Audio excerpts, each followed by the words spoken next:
ओम सच्ची जनवाणी नमः चैनल पर आपका स्वागत है। नमन, नमस्कार। आर के त्यागी, गाजियाबाद, एनसीआर, दिल्ली। मैं लगातार समाचार देख रहा हूँ इधर उधर के। कल जो प्राण प्रतिष्ठा हुई है भारत में, अयोध्या जी में, और रामलला की प्रतिस्थापना हुई है मूर्ति की, और उसमें प्राण प्रतिष्ठा। मूर्ति तो 3-4 दिन पहले स्थापित कर दी गई थी, 4 दिन का प्रोग्राम था लगभग, लेकिन जो माननीय प्रधानमंत्री जी द्वारा प्राण प्रतिष्ठा हुई है उसके बाद जो है हिंदू, जैन, सिख और दूसरे ऐसे वर्ग, पारसी, यहूदी, ये लोग बड़े प्रसन्न हैं। बौद्ध, ये सब तो बड़े प्रसन्न हैं, लेकिन मुख्य रूप से एक समुदाय या 2 समुदाय जो है वो, वैसे तो उसमें भी बहुत लोग प्रसन्न हैं, करीबन 50% से ज़्यादा, क्या बल्कि 80% लोग, लेकिन कुछ छोट तो 1-2% लोग ऐसे हैं जो जिनके प्रेस के माध्यम से या उसके यहाँ थोड़ी प्रतिक्रिया अच्छी नहीं दे रहे हैं। जैसे पाकिस्तान का विदेश मंत्रालय ने बड़ा विरोधी स्वभाव प्रकट किया और आलोचनात्मक टिप्पणी की है कि भाई ये सेकुलरिज्म खतरे में है और सेकुलरिज्म के बजाय अब हिंदुत्व हो गया है, और ये भारत जो है बहुसंख्यकवाद और दुनिया भर की ये तरह तरह की बातें, और मस्जिद तोड़ के उसके ऊपर बना दिया है मंदिर। नहीं, वो तो सुप्रीम कोर्ट के ऑर्डर थे, उसमें बड़ी लंबी कानूनी प्रक्रिया के बाद वो मिली थी और बड़ा ही वैधानिक तरीके से और सबकी सहमति से वो बनाया गया है, और उसके बदले में 5 एकड़ ज़मीन भी दी गई है मस्जिद के लिए। तो वो तो गलत है और पाकिस्तान की हम इन चीज़ों को खारिज करते हैं। भारत का ने किया भी है, भारत के केंद्र सरकार ने, विदेश मंत्रालय ने, लेकिन वो बिल्कुल खारिज है। और उनके पाकिस्तान के जो ये हैं मीडिया, वो भी गलत तरीके से इसी तरह की बातें कह रही है। उधर जर्मनी में भी मीडिया ने कुछ ऐसी टिप्पणियां की हैं, जबकि उन्हें अपने गृहबान में झांकना चाहिए। उन्होंने तो 60 लाख यहूदियों का कत्ल कर दिया था सिर्फ इसलिए कि वो यहूदी हैं। भारत में तो बहुत सहिष्णुता है, बहुत सहिष्णुता है। भारत के तो मार काट मची है। 1100-1200 ईस्वी से लेकर के और सन 1800 तक मार काट मचती रही, लोग मरते रहे, मंदिर टूटते रहे। सोमनाथ मंदिर हो या काशी विश्वनाथ मंदिर हो, अयोध्या का मंदिर हो, कृष्ण जन्मभूमि के भी वहाँ वो बना दी तोड़ करके मस्जिद। तो लेकिन और भी 36,000 बताई जाती हैं कि आरएसएस ने एक बुक लिखी है, उसमें 30,000 या 36,000 मस्जिद मंदिरों को तोड़ करके मस्जिद होना बताया गया है। लेकिन जो ये तो शोध का विषय है, मेरी इतनी जानकारी भी नहीं है, लेकिन जो आता रहता है मीडिया पे वो मैं बता रहा हूँ। तो लेकिन फिर भी इतना ज़रूर है कि भारत में तो बहुत सही सुनाता है। पाकिस्तान भारत से अलग हो गया, भारत का हिस्सा था। बांग्लादेश भी भारत का हिस्सा था, म्यांमार भारत का हिस्सा था, और 15 देश इसी तरह से भी खंडन हो गए हैं भारत से। उसके बावजूद भी भारत में सहनशीलता है। लेकिन आज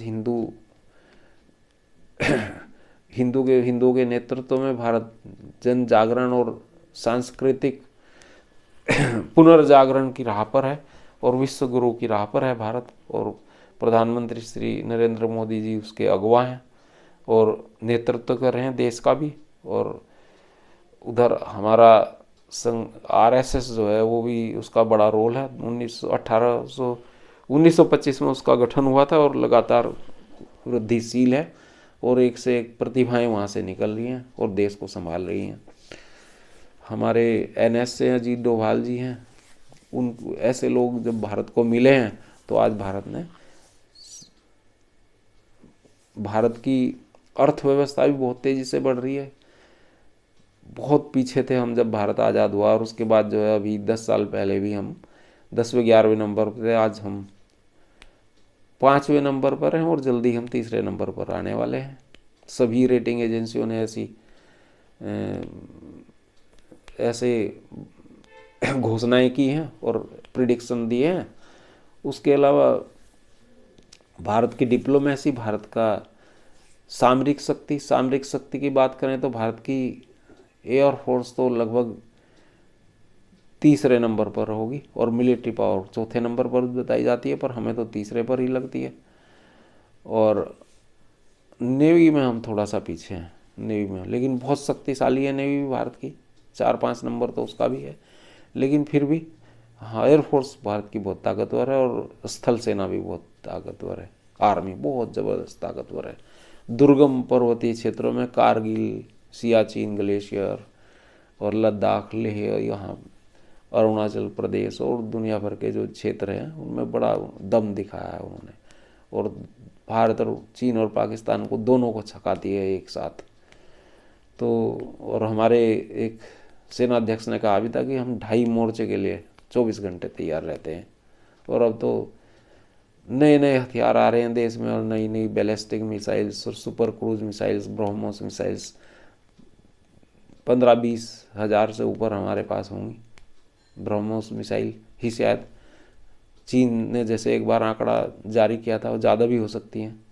तो भारत आज बहुत बड़ी शक्ति है, आर्थिक रूप से, सामरिक रूप से, सौर ऊर्जा में अभी चंद्रमा पे भारत का प्लेनेट पहुंचा, सूर्य की तरफ जा रहा है।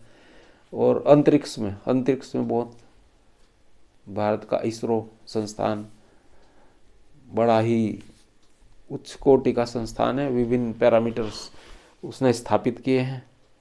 और विज्ञान की शक्ति और हेल्थ टूरिज्म तो भारत का विख्यात है।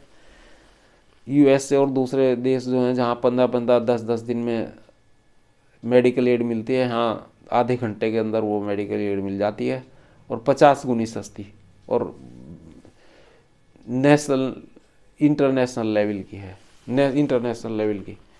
तो भारत एक ऐसा हब बन गया है। और जो भारत में राम मंदिर है उसका भी बताया जा रहा है कि 1 लाख लोगों को उससे रोजगार मिलेगा, क्योंकि मंदिर के साथ आज 3-4 लाख 5 लाख के करीब लोग उसका दर्शन करने के लिए गए हैं अयोध्या में, जबकि छोटी सी जगह है अयोध्या। और वहाँ अभी नए नए होटल खुलेंगे, दुनिया भर की धर्मशालाएँ खुलेंगी, और होटल्स और रेस्टोरेंट्स खुलेंगे, और टूरिज़्म के और एजेंसीज बुक करेंगी, तो दुनिया भर के रोज़गार के अवसर वहाँ पे उपलब्ध होंगे। और पाकिस्तान का मीडिया ही कह रहा है 1 लाख से ऊपर वहाँ रोज़गार मिलेगा उस मंदिर से। लेकिन हमारी तो आस्था का और श्रद्धा का विषय है मंदिर, रोज़गार तो उसका सब प्रोडक्ट है, बाई प्रोडक्ट है। तो इस वीडियो में मेरा इतना ही। तो साथियों, इसे वीडियो को शेयर करें और चैनल को सब्सक्राइब करें। धन्यवाद। जय भारत, भारत माता की जय, वंदे मातरम, जय सनातन समाज संस्कृति, जय श्री राम, ओम नमः शिवाय, जय श्री राम। धन्यवाद। आर के त्यागी गाजियाबाद।